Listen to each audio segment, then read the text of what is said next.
नमस्कार दोस्तों, मेरे इस यूट्यूब चैनल पर आपका स्वागत है। दोस्तों, आज हम डिस्कस करेंगे हरियाणा जीके के टॉप 15 क्वेश्चन आंसर्स, जो कि एचएसएससी के एग्ज़ाम के पॉइंट ऑफ व्यू से काफ़ी इंपॉर्टेंट रहने वाले हैं। तो चलिए शुरू करते हैं। तो सबसे पहला क्वेश्चन है, हरियाणा के पिंजौर में स्थित यादविंदर गार्डन के डिज़ाइनर कौन थे? तो फर्स्ट ऑप्शन है औरंगज़ेब, सेकंड ऑप्शन है राजा यादविंदर सिंह, और सी ऑप्शन है नवाब फिदाई खान, डी ऑप्शन है महाराजा ताराचंद। तो आंसर होगा ऑप्शन सी, नवाब फिदाई खान। तो जान लेते हैं इसके बारे में। ये जो गार्डन है, ये 17वीं शताब्दी में बनाया गया था और ये पंचकुला के पिंजौर में स्थित है। और जो इसके डिज़ाइनर है नवाब फिदाई खान, ये औरंगज़ेब के सौतेले भाई है दोस्तों, और इनको मुजफ्फर हुसैन के नाम से भी जानते हैं। ठीक।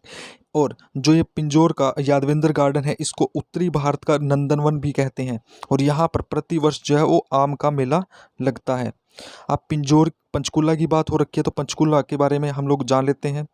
पंचकुला जो है, इसको नैनो सिटी कहा जाता है, और इसकी जो स्थापना है वो 15 अगस्त 1995 में हुई थी, और ये अम्बाला से अलग करके हरियाणा का 17वां जिला बनाया गया था। नेक्स्ट है इसके क्षेत्रफल की बात। तो इसका जो क्षेत्रफल है वो 898 वर्ग किलोमीटर है, जो कि क्षेत्रफल के अनुसार ये हरियाणा का दूसरा सबसे छोटा जिला है। और अगर इसके पर्यटन स्थल की बात करें, तो यहाँ पे मनसा देवी मंदिर, भीमा देवी मंदिर, चंडी मंदिर, कालका देवी मंदिर, गुरुद्वारा नाडा साहिब और टिक्कर ताल झील यहाँ पे देखने को मिलती हैं। और जो पंचकुला है, इसके जो नाम का अर्थ है दोस्तों, इसके नाम का अर्थ है 5 सिंचाई नहरों का शहर। यानी कि पंच पंच मतलब 5, और कुला मतलब 5 कूप, यानी कि 5 सिंचाई नहरों का शहर। और जो हरियाणा के ट्राई सिटी है, उनमें जैसे कि मोहाली हो गया, चंडीगढ़ और पंचकुला, इन तीनों को ट्राई सिटी के नाम से भी जाना जाता है। और पंचकुला में ही जो है मोरनी की पहाड़ियाँ स्थित है, और इन मोरनी की पहाड़ियों में जो सबसे ऊंची चोटी है, उसका नाम है करोह चोटी, और इसकी ऊंचाई जो है वो है 1514 मीटर। और पंचकुला में ही एशिया का सबसे बड़ा कैक्टस गार्डन भी स्थित है। नेक्स्ट है, हरियाणा में दरी बनाने का केंद्र कहाँ पर स्थित है? तो फर्स्ट ऑप्शन है रोहतक, हिसार, पानीपत या फिर यमुनानगर। तो इसका आंसर होगा ऑप्शन सी, पानीपत। पानीपत में वस्त्र और दरी बनाने का बड़ा केंद्र है, इसलिए पानीपत को बुनकरों का शहर भी कहते हैं। और जो पानीपत है, इसका प्राचीन नाम था पांडुप्रस्थ या फिर पानप्रस्थ। अब पानीपत की बात है, तो पानीपत की जो स्थापना है वो 1 नवंबर 1989 को हुई थी। और जो पानीपत है वो अपनी 3 फेमस लड़ाइयों के लिए प्रसिद्ध है। पानीपत की 3 लड़ाइयाँ जो है वो 1526, 1556 और 1761 में हुई थी। और महाभारत काल में इस स्थान को वानप्रस्थ के नाम से भी जाना जाता था। और अब पानीपत में एक मौलवी थे जिनका नाम था मौलवी कलंदर। इन्होंने 1857 में अंग्रेजों के विरुद्ध जो है विद्रोह किया था, और बाद में अंग्रेजों ने इनको मार दिया था। अब 2002 में जो है तेल शोधक कारखाने की स्थापना जो है यहाँ पे की जाती है, और पानीपत के अंदर ही एक अमोनिया प्लांट भी स्थित है। अब जो पानीपत है, पानीपत के अंदर भारतीय सेना के लिए कंबलों का निर्माण किया जाता है। अब बात कर लेते हैं, 23 अगस्त 1974 में नेशनल फर्टिलाइजर्स लिमिटेड की स्थापना जो है वो पानीपत में की गई थी। और हरियाणा का पहला अन्नपूर्णा वस्त्र और अनाज बैंक जो है वो पानीपत में ही स्थित है। और देश का पहला कृत्रिम रबड़ संयंत्र भी स्थापित किया गया है पानीपत के अंदर। अब जो एक बेटी बचाओ बेटी पढ़ाओ जो कार्यक्रम है या अभियान जो है, ये 22 जनवरी 2015 को पानीपत से ही शुरुआत की गई थी इसकी। और शारीरिक विकलांगों के लिए आवासीय विद्यालय भी जो है वो पानीपत के अंदर स्थित है। नेक्स्ट क्वेश्चन है, पंजाब और हरियाणा हाई कोर्ट जो है उच्च न्यायालय के प्रथम मुख्य न्यायाधीश कौन थे? तो फर्स्ट ऑप्शन है न्यायमूर्ति गोपाल दास खोसला, सेकंड ऑप्शन है न्यायमूर्ति एरिक वेस्टर्न, थर्ड ऑप्शन है न्यायमूर्ति रामपाल, और डी ऑप्शन है न्यायमूर्ति सुधीर रंजन दास। तो इस क्वेश्चन का आंसर होगा न्यायमूर्ति रामपाल। अब इस क्वेश्चन के बारे में जान लेते हैं। तो न्यायमूर्ति रामपाल जो है वो पंजाब हरियाणा हाई कोर्ट के प्रथम मुख्य न्यायाधीश थे। वर्तमान की बात करें तो प्रेजेंट टाइम में पंजाब और हरियाणा हाई कोर्ट के जो चीफ जस्टिस हैं वो है रविशंकर झा। ठीक। अब इसके बारे में जान लेते हैं कि जो संविधान का अनुच्छेद 214 है उसके अकॉर्डिंग जो है हर एक स्टेट के अंदर जो है एक हाई कोर्ट होगा, लेकिन वहीं संविधान संशोधन 7 के अनुसार जो है भारतीय संसद के पास अनुच्छेद 231 के तहत यह अधिकार है कि वह 2 या 2 से अधिक राज्यों या फिर किसी एक केंद्र शासित प्रदेश के लिए एक ही हाई कोर्ट जो है वो स्थापित कर सकती है।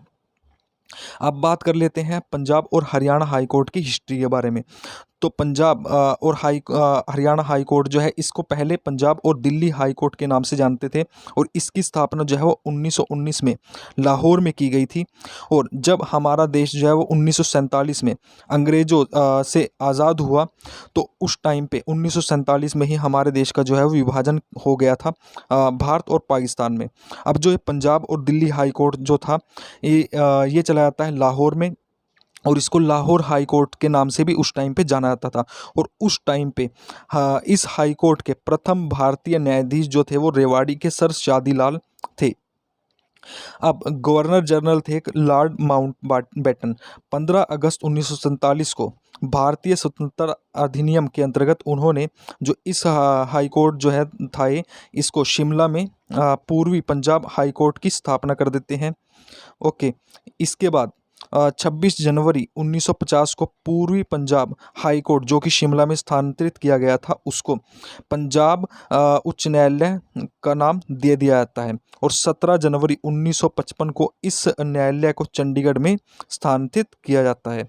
अब 1956 में पटियाला और पूर्वी पंजाब स्टेट्स यूनियन, जिसको शॉर्ट फॉर्म में पेप्सू के नाम से जानते थे, ठीक है, तो 1956 में पेप्सू का जो है पंजाब में विलय हो जाता है, और जो पेप्सू की जो हाई कोर्ट थी वो भी पंजाब में आ जाती है। अब 1966 का ईयर आ जाता है, तो 1966 में पंजाब जो था पंजाब से 2 नए राज्य बना दिए जाते हैं, एक तो हरियाणा और एक केंद्र शासित प्रदेश चंडीगढ़, ठीक। और इसी टाइम पे 1 नवंबर 1966 को इस न्यायालय का नाम जो है वो पंजाब और हरियाणा हाई कोर्ट रख दिया जाता है, ठीक है। नेक्स्ट क्वेश्चन है हरियाणा ने सबसे अधिक साक्षरता वाला जिला कौन सा है? ऑप्शन है कुरुक्षेत्र, गुरुग्राम, मेवात और फरीदाबाद। तो ऑप्शन होगा ऑप्शन बी, तो गुरुग्राम। अब 2011 की जनगणना के अनुसार राज्य की कुल साक्षरता दर जो है वो 76.60% है, जो कि राष्ट्रीय साक्षरता दर 74% से 1.6% जो है वो अधिक है। अगर बात करें पुरुष साक्षरता दर की हरियाणा की, तो वो है 84.10%, और स्त्री साक्षरता दर है वो है 65.90%। अब इसके बारे में कुछ और इन्फॉर्मेशन जान लेते हैं। टॉप 5 जो है अधिकतम साक्षरता वाले 5 जिले और न्यूनतम साक्षरता वाले 5 जिले। तो सबसे पहले आता है अधिकतम साक्षरता वाले 5 जिले कौन कौन से हैं? तो है गुरुग्राम। गुरुग्राम की साक्षरता दर है 84.70%। सेकंड नंबर पे आता है पंचकुला। पंचकुला की साक्षरता दर है 81.88%। थर्ड नंबर पे आता है अंबाला। अंबाला की साक्षरता दर है 81.75%। और चौथे नंबर पे आता है फरीदाबाद। तो फरीदाबाद की है 81.70%। पाँचवें नंबर पे आता है रेवाड़ी 80.99%। अब बात करते हैं न्यूनतम साक्षरता दर वाले 5 जिले। तो सबसे कम जो साक्षरता दर है वो किसकी है? नूंह की, तो 54.08%। उसके बाद आता है फतेहाबाद, तो 67.92%। तीसरे नंबर पे आता है नीचे से सिरसा 68.82%। और चौथे नंबर पे आता है कैथल 69.15%। और उसके बाद है पलवल 69.32%। ये थे दोस्तों अधिकतम और न्यूनतम साक्षरता दर वाले 5 जिले। नेक्स्ट क्वेश्चन है तिरिया के मजमूम ग्रंथ किसके द्वारा लिखा गया था? ऑप्शन है उमराव जान, अल्ताफ हुसैन हाली, अमीर खुसरो या फिर अल्लाह बख्श। तो आंसर होगा अल्ताफ हुसैन हाली, यानी कि ऑप्शन नंबर बी करेक्ट होगा। अब अल्ताफ हुसैन हाली के बारे में जान लेते हैं। तो अल्ताफ हुसैन हाली, इनका जन्म हुआ था 1837 ईस्वी में पानीपत में। इन्होंने क्या क्या कृतियाँ लिखी गई है इनके द्वारा? हयात ए सादी, सफ़रनामा, नज़म ए हाली और मकालत ए हाली, मकातिब ए हाली, यादगार ए गालिब, हयात ए जावेद, इनके द्वारा लिखी गई है ये। अब ये उर्दू भाषा के एक प्रसिद्ध कवि थे दोस्तों, और 1904 में ब्रिटिश सरकार ने इन्हें शमशुल उलेमा की उपाधि प्रदान की थी। नेक्स्ट क्वेश्चन की बात कर लेते हैं। हरियाणा के पहले मुख्यमंत्री कौन थे? राव वीरेंद्र सिंह, धर्मवीर, भगवत दयाल शर्मा, प्रीतम पाल सिंह। तो आंसर होगा भगवत दयाल शर्मा, यानी कि option number C. Bhagwat Dayal Sharma जो है वो हरियाणा के पहले मुख्यमंत्री थे और ये झज्जर के निवासी थे दोस्तों। और बात कर लेते हैं जो राव वीरेंद्र सिंह है, तो राव वीरेंद्र सिंह जो है वो हरियाणा विधानसभा के प्रथम पुरुष अध्यक्ष रहे हैं। और जो धर्मवीर है ये हरियाणा के प्रथम राज्यपाल रहे हैं। और जो फोर्थ ऑप्शन है प्रीतम पाल सिंह, तो ये हरियाणा के प्रथम लोकायुक्त रहे हैं। नेक्स्ट क्वेश्चन की बात करते हैं। तो हरियाणा में पहली बार राष्ट्रपति शासन कब लगाया गया था? ऑप्शन है 12 सितंबर 1970 को, सेकंड ऑप्शन है 20 मार्च 1965 को, सी ऑप्शन है 21 नवंबर 1967 को, और डी ऑप्शन है 10 अप्रैल 1969 को। तो आंसर होगा 21 नवंबर 1967 को। तो दोस्तों हरियाणा के अंदर जो सबसे पहले राष्ट्रपति शासन है वो 21 नवंबर 1967 को लगाया गया था। और हरियाणा में अब तक जो है वो कुल 3 बार राष्ट्रपति शासन लगाया जा चुका है, 1967 में, 1970 में और 1991 में। तो ये बातें आपको याद रखनी है। नेक्स्ट क्वेश्चन है हरियाणा के करनाल का जो युद्ध है वो किस किस के बीच लड़ा गया था? नादिर शाह और औरंगजेब के बीच, सेकंड ऑप्शन है नादिर शाह और शाह आलम के बीच, थर्ड ऑप्शन है नादिर शाह और मोहम्मद शाह के बीच, और फोर्थ ऑप्शन है शाह आलम और मोहम्मद शाह के बीच। तो आंसर होगा नादिर शाह और मोहम्मद शाह के बीच में लड़ा गया था। करनाल का जो युद्ध है दोस्तों 24 फरवरी 1739 को नादिर शाह और मुगल सम्राट मोहम्मद शाह के बीच लड़ा गया था। और इस युद्ध में जो है नादिर शाह जीत जाता है, और ये युद्ध जीतने के बाद नादिर शाह जो है वो दिल्ली को लूट लेता है, और वापस जाते समय वो है तख्ते ताऊस और कोहिनूर हीरा भी अपने साथ में लेकर के चला जाता है। नेक्स्ट क्वेश्चन है क्वेश्चन नंबर 9। राजा गजपत सिंह द्वारा 1775 में बनाए गए किले का नाम बताइए। तो ऑप्शन है गोहाना का किला, जींद का किला, लोहारू का किला, कैथल का किला। तो आंसर होगा जींद का किला। राजा गजपत जो है उन्होंने 1775 में 17 वर्ष की उम्र में दिल्ली की सल्तनत से परगना जींद और स्फीदों को जीतकर जींद को उसकी राजधानी बनाया और यहाँ पर जींद के किले का निर्माण करवाया था। नेक्स्ट क्वेश्चन है हरियाणा के उस क्रिकेटर का नाम बताइए जिसकी कप्तानी में भारत ने 1983 में प्रथम क्रिकेट विश्व कप जीता था। ऑप्शन है महेंद्र सिंह धोनी, सेकंड ऑप्शन है अजय जडेजा, थर्ड ऑप्शन है कपिल देव, और फोर्थ ऑप्शन है जोगिंदर शर्मा। तो इस क्वेश्चन का आंसर होगा ऑप्शन सी कपिल देव। तो दोस्तों कपिल देव जो थे वो इन्होंने अपना पहला अंतर्राष्ट्रीय टेस्ट जो है वो 1978 में फैसलाबाद जो कि आज की डेट में पाकिस्तान में है वहाँ पे खेला था, और 1982 में ये भारत के क्रिकेट टीम के कैप्टन बने थे, और 1983 में इन्होंने भारतीय क्रिकेट टीम को जो है विश्व कप जिताया था।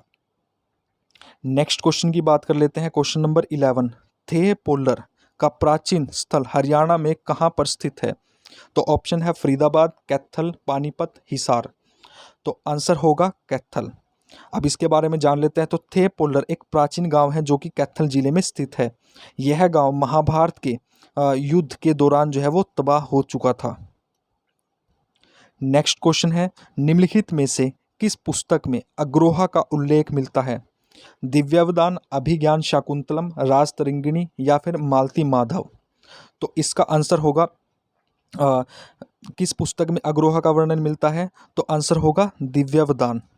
तो अग्रोहा जो हिसार में है तो इसका उल्लेख जो है वो बौद्ध पुस्तक दिव्यावदान में मिलता है। और अगर इनके अलावा बात करें तो पंचसूदनी और जैन पुस्तक जैसे कि कथाकोश और भद्रबाहु चरित्र में भी इसका वर्णन मिलता है। ठीक, अब ऑप्शन दूसरे हैं जो अभिज्ञान शाकुंतलम। तो अभिज्ञान शाकुंतलम जो है वो कालिदास के द्वारा लिखी गई थी, और राजतरंगिणी जो है वो कश्मीर के इतिहास को बताती है, और ये कल्हण के द्वारा लिखी गई थी। नेक्स्ट क्वेश्चन है क्वेश्चन नंबर 13। तराइन का जो प्रथम युद्ध है वो किस वर्ष में हुआ था? तो 1190, 1191, 1192 या फिर 1193। वो तो इसका आंसर होगा ऑप्शन बी 1191। तराइन के दोस्तों दो प्रमुख युद्ध हैं जो कि काफ़ी फेमस है। एक तो 1191 में हुआ था और एक दूसरा हुआ था 1192 में।